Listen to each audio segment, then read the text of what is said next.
Three Questions by Leo Tolstoy, retold.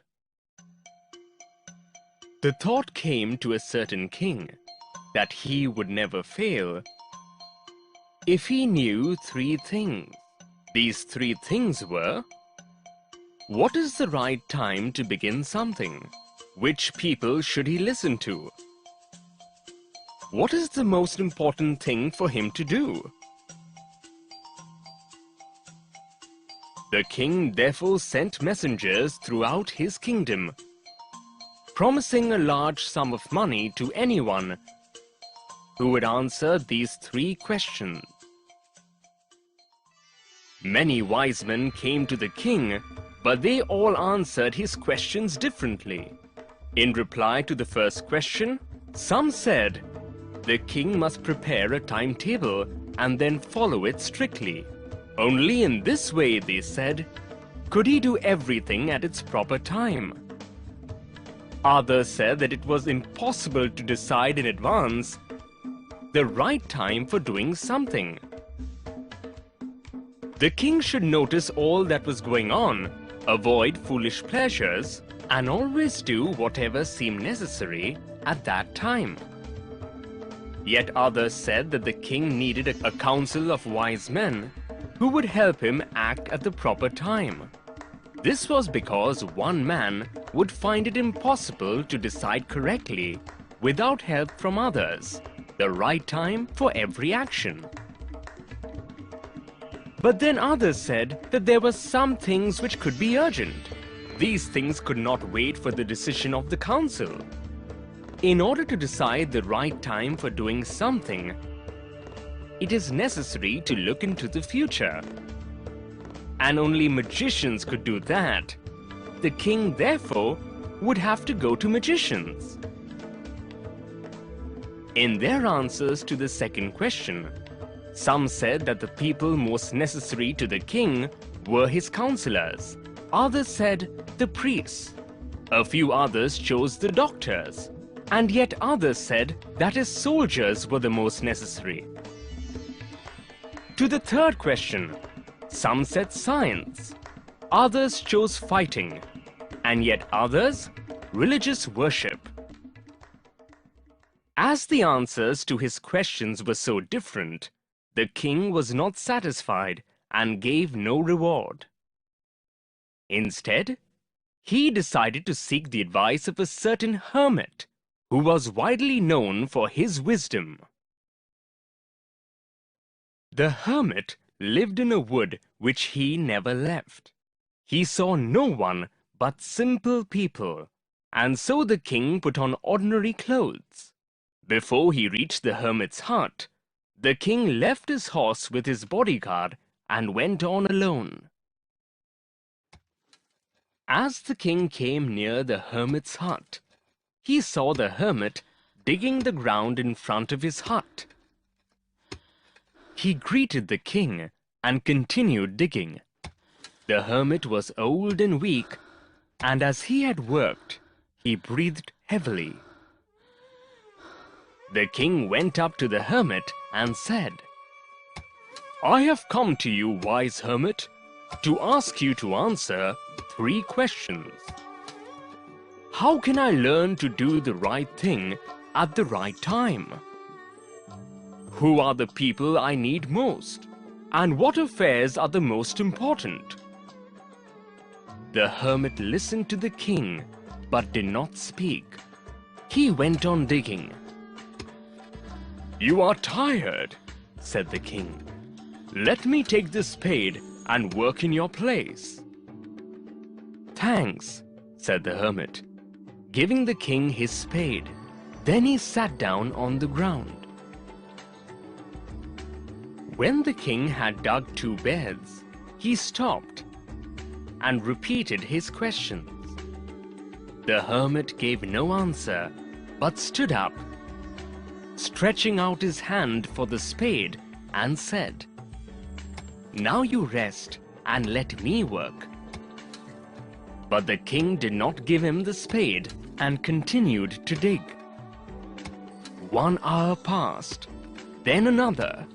The sun went down behind the trees, and at last the king stuck the spade into the ground and said, "I came to you, wise man, for an answer to my questions. If you can give me no answer, tell me so, and I will return home."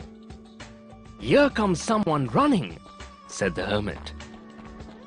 The king turned round and saw a bearded man running towards them.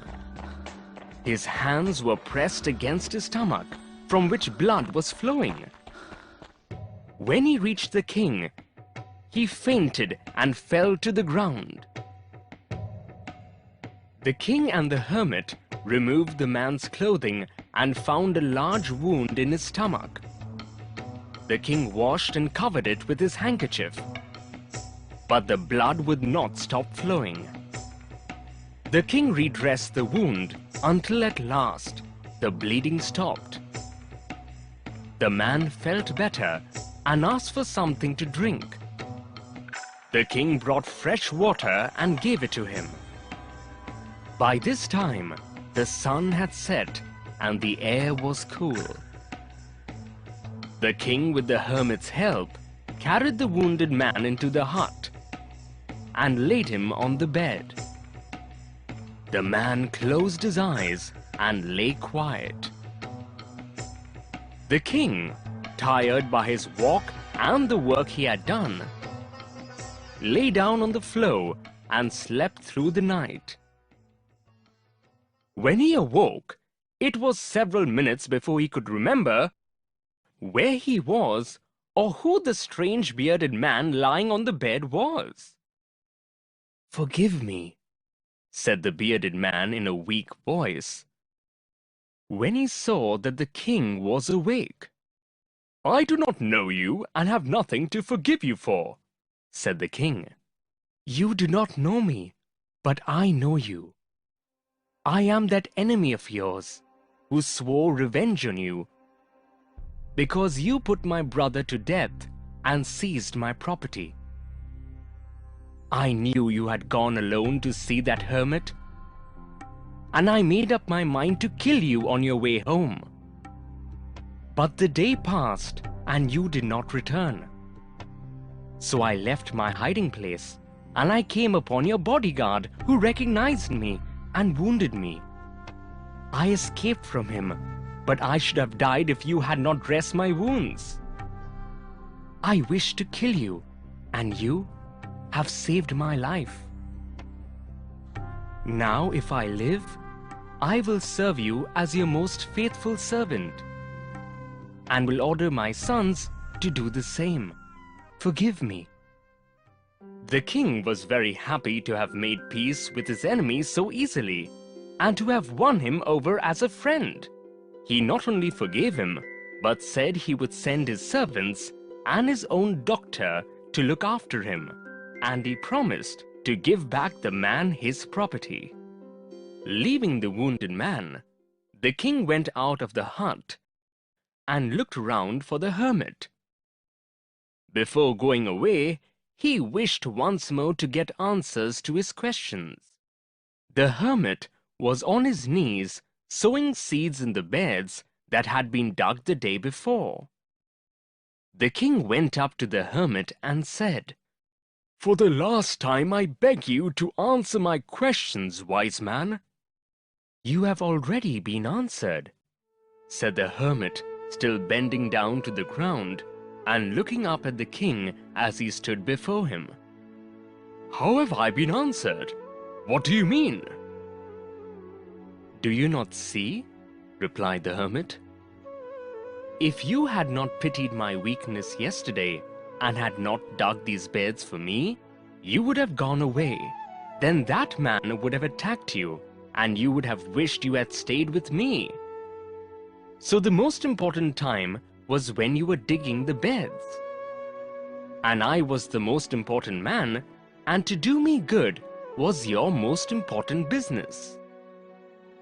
Afterwards, when the man ran to us, the most important time was when you were caring for him. Because if you had not dressed his wounds, he would have died without having made peace with you. So he was the most important man, and what you did for him was your most important business. Remember then, there is only one time that is important, and that time is now. It is the most important time because it is the only time we have any power to act.